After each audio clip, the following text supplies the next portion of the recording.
Hello, and welcome to Scouting Basics with Crew 4005. My name is Jacob, and today we're going to be going over knot tying. We're going to be showing you how to tie 7 knots and tell you some ways and how you can use them. So first off, we're going to be showcasing the square knot.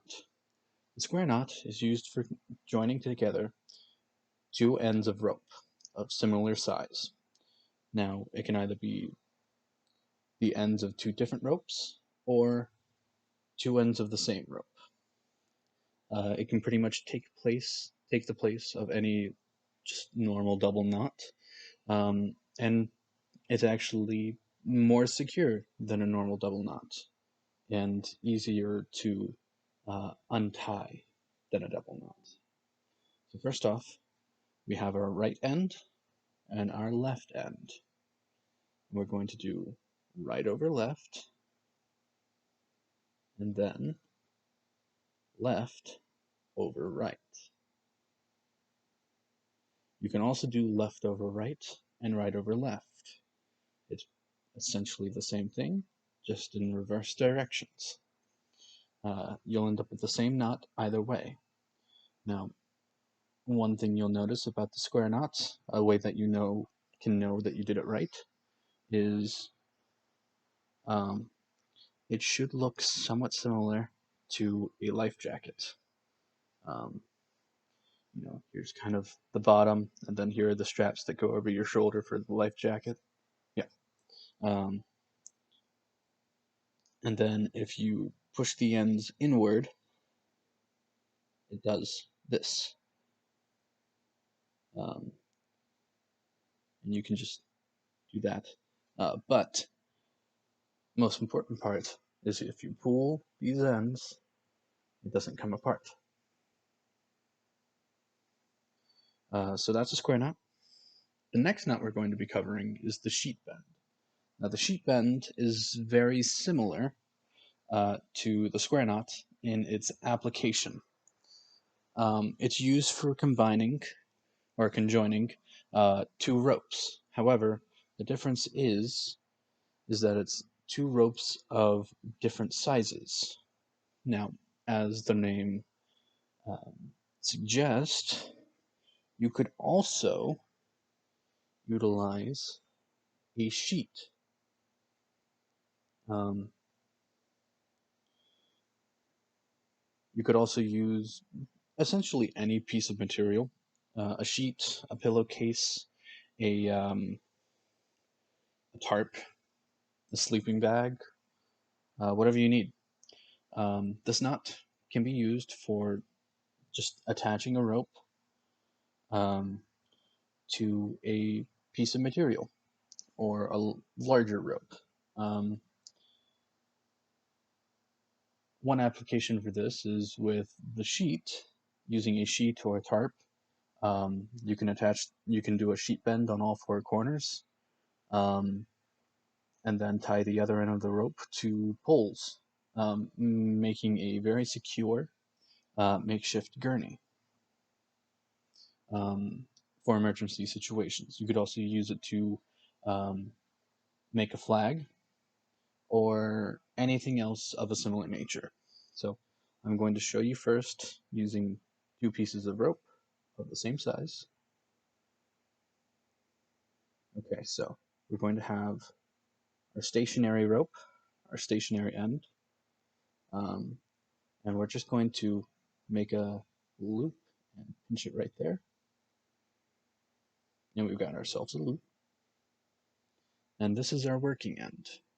We're going to take our working end and we're going to take it up through the loop, then wrap it around like so.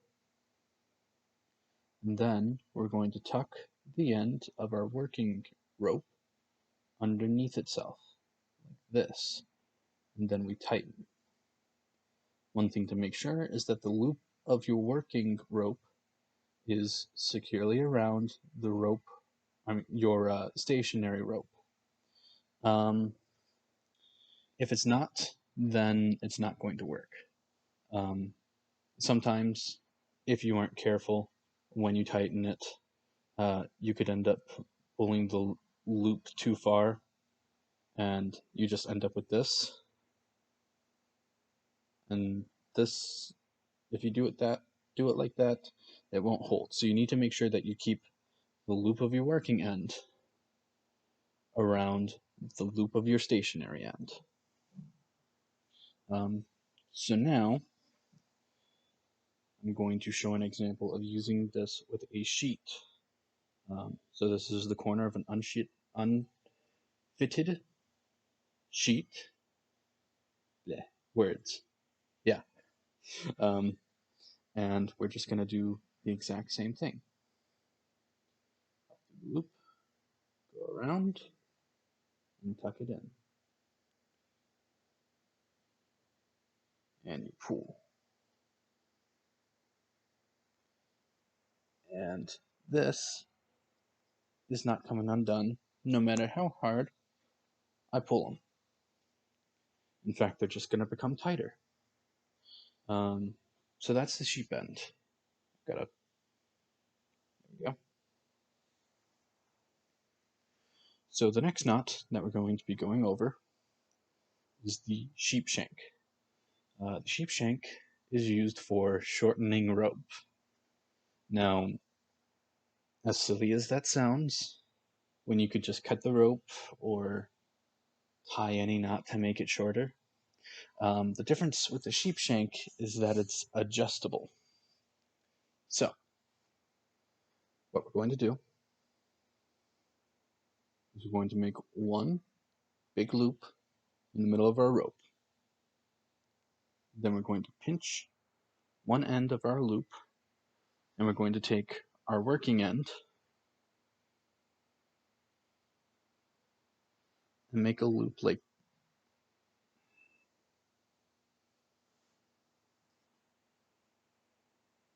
one sec.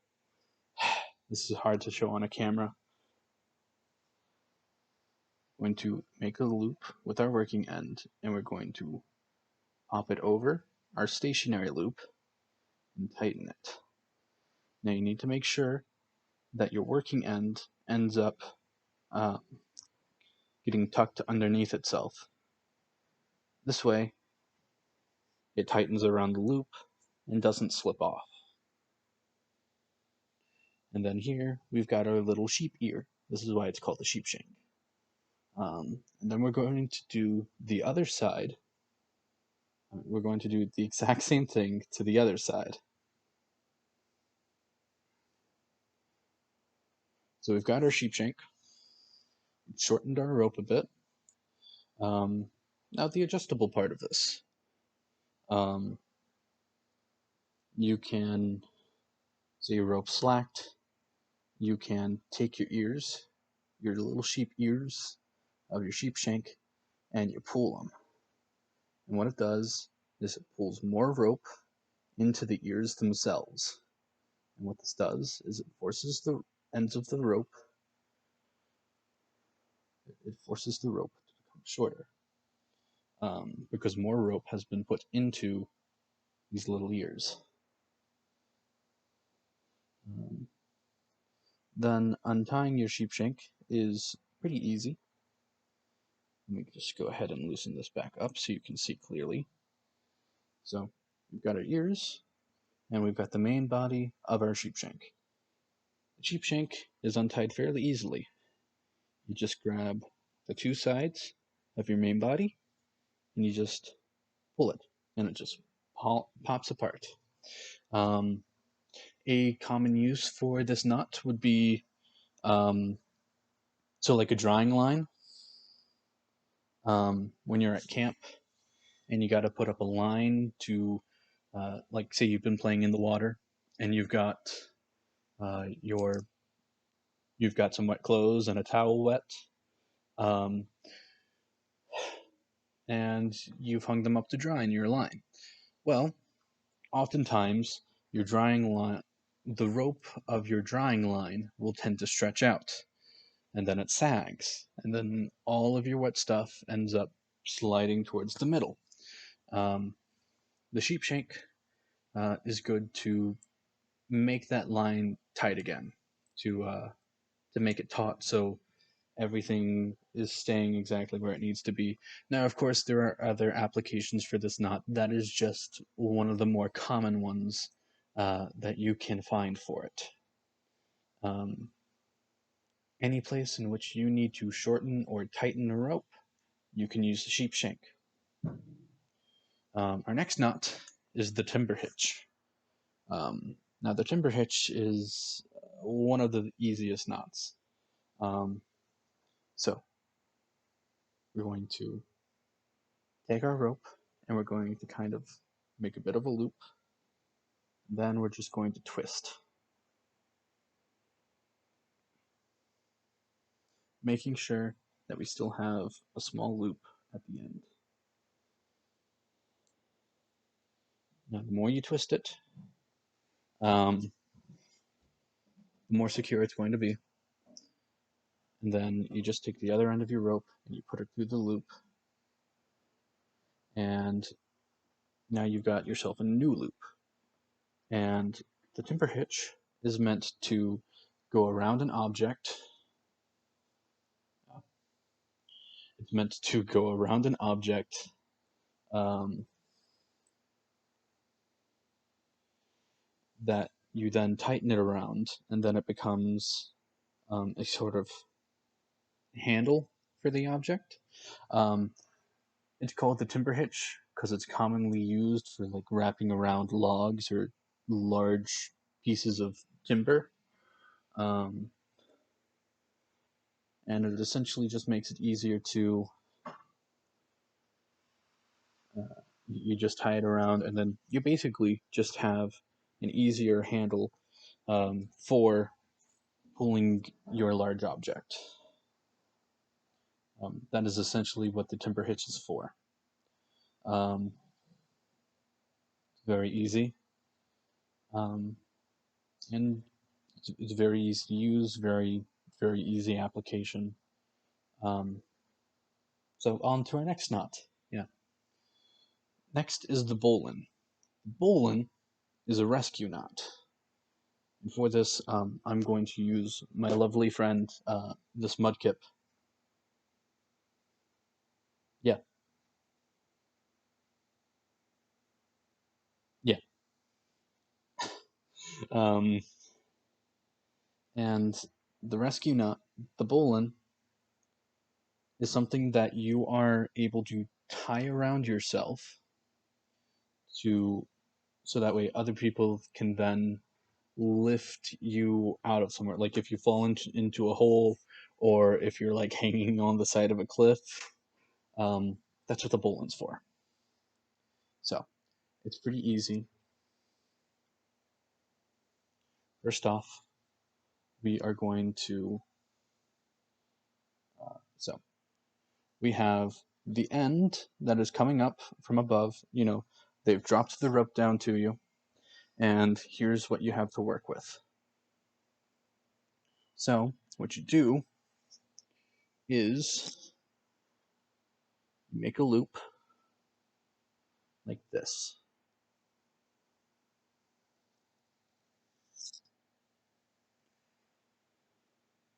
And we're going to refer to this part as the tree, the end that is going up to the people that are rescuing you. Now you take the other end and you would wrap it around yourself, and then you would pop it up the hole, around the tree, and back down the hole. And then you would tighten, and there you have a bowline. So, um, the reason why you would want to use this knot uh, for your rescue um, is because you would think that you would want a nice secure knot that's going to be uh, adjustable so you can slip it onto yourself. That's not a good idea. You don't want to use a slip knot. In fact, you need to make sure that when you're tying your bowline, um, you need to do it right so you don't end up with a slip knot, because if you end up with a slip knot and they start pulling you up, there's a chance that if it's a slip knot, it's that's not going to be a safe rescue because it might just cut you in half. Sounds gruesome, I know, and that's why I'm teaching this to you so you don't get it wrong. So this is our end that's coming up from above, and we have our loop. Okay.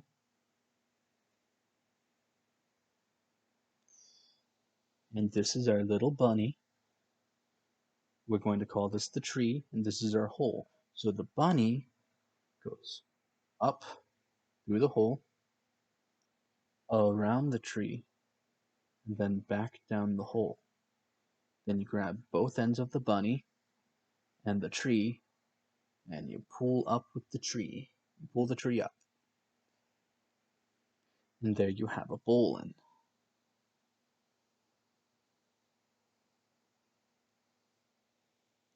So here we have Mudkip. Um,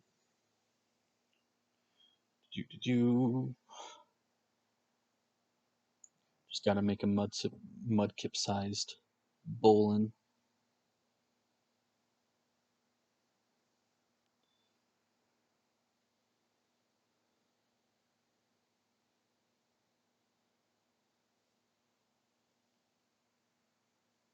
And essentially, this would go underneath your arms like this.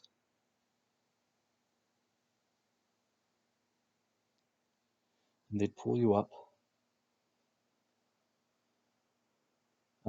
with the rope essentially underneath your arms. Now, of course, Mudkip is top heavy, so it doesn't work very well with him, but you essentially get the idea. It's a good knot to know, um, just for safety reasons. Um, so you might want to practice that just in case. Now, next up, this one is a slip knot. This is a basic 2/2 hitch, um, just a slip knot. That's good for essentially just making a very nice tight loop around something. I'm pretty sure, I'm not 100% sure, but I'm pretty sure that this is the knot that's used for lassos, making a lasso.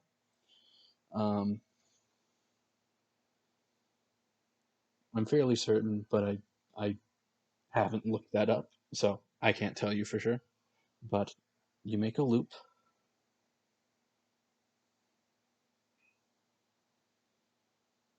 and you take your working end, and you wrap it around the inside of your loop like this.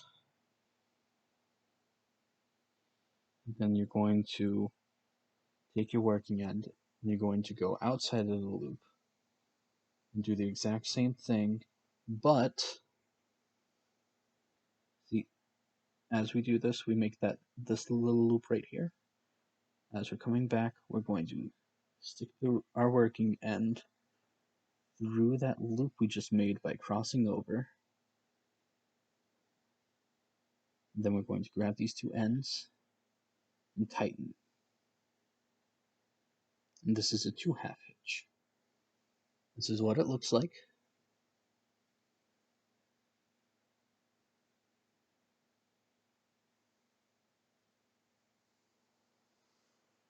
Um, so it's an easy slip knot. As you can see, I can pull it across the other end without problem.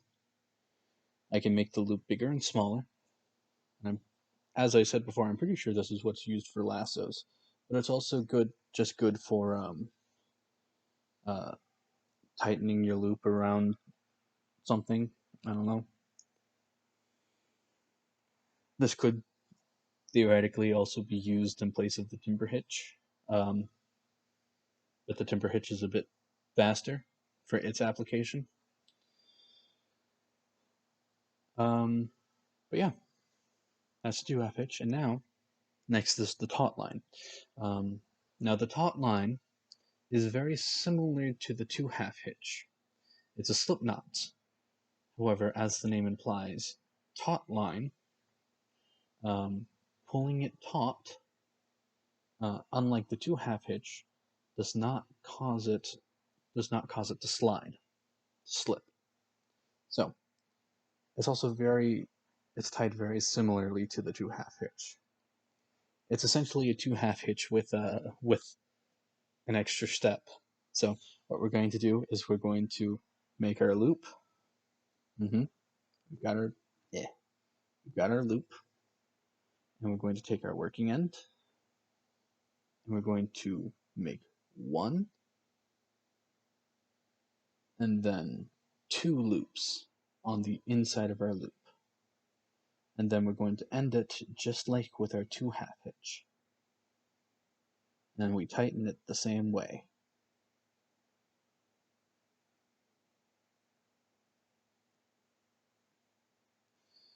Now, it's a slip knot. It's adjustable. You can take the knot, move it up, move it down the rope, but when pressure is applied, like this, it does not slip. Now, I will say, if you're using a more nylon-based rope, such as paracord or what I have here, this in my hands, um, you can you might have some problems with that not slipping, just due to what the rope is made out of. If you do, uh, this problem is quickly solved by adding more loops to the inside of your loop. Um, you can go 3, 4 loops on the inside of your loop, um, however many you need. So just keep that in mind. Well, that's all 7 knots that we were going over today. So the most important part of learning how to tie knots is expect to mess up a couple times. It's going to take practice to get these down. Um, do not give up if you fail the first few times. Um, keep trying, keep practicing, and if you do that enough, you'll eventually be able to do it by muscle memory. You'll be able to do it with barely a thought. So have fun, stay safe, and goodbye.